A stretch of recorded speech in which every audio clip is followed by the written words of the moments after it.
మీకు కనిపిస్తుంది కదా, ఈ మొక్క నల్లేరు మొక్క. ఈ నల్లేరు మొక్కను నేను ఒక 2-3 రబ్బులు వేస్తే ఇంత చెట్టు బాగా పెరిగింది.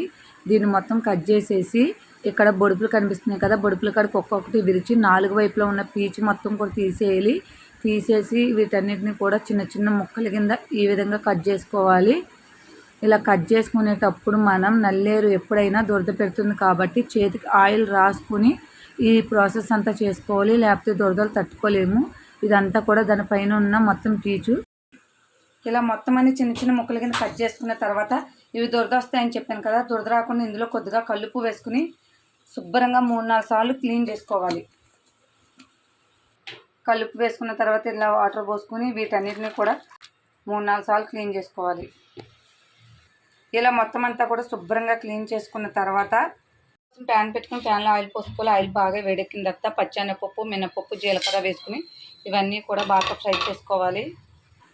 ఇలా మొత్తం అన్నీ కూడా బాగా ఫ్రై అయిన తర్వాత ఇందులో ఎల్లుల్లిపాయలు, ఎండుమిర్చి కూడా వేసుకుని కొద్దిసేపు ఫ్రై చేసుకోవాలి. ఇవన్నీ ఇలా మొత్తం అన్నీ బాగా ఫ్రై అయిపోయిన తర్వాత వీటన్నిటిని కూడా ఒక మిక్సీ జార్లోకి తీసుకోవాలి.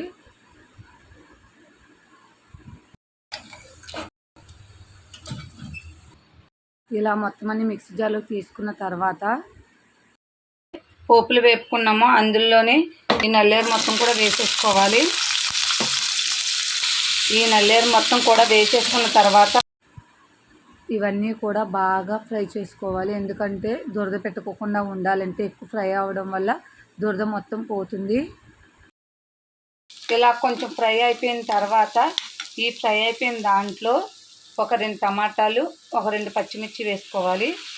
వేసుకుని వీటితో పాటు ఇవన్నీ కూడా బాగా ఫ్రై అయ్యేంత వరకు ఈ ఆయిల్లో మగ్గనిచ్చుకోవాలి.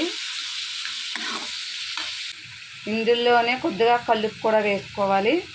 వేసుకుని వీటన్నిటిని బాగా ఫ్రై చేసుకోవాలి. ఇలా మొత్తం అంతా బాగా ఫ్రై అయిపోయిన తర్వాత టమాటాలు వేసాం కాబట్టి చింతపండు చాలా కొద్దిగానే వేసుకోండి. వేసుకున్న తర్వాత ఇదంతా చల్లారబెట్టుకొని మిక్సీ పట్టుకోవాలి.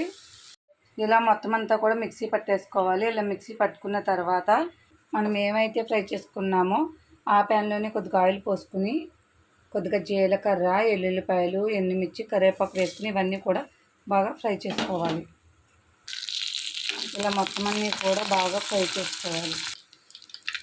ఇలా మొత్తం అన్నీ కూడా బాగా ఫ్రై చేసేసుకున్న తర్వాత మనం మిక్సీ పట్టి పక్కన పెట్టుకున్న ఈ పచ్చడి అంతా కూడా ఇందులో వేసుకోవాలి.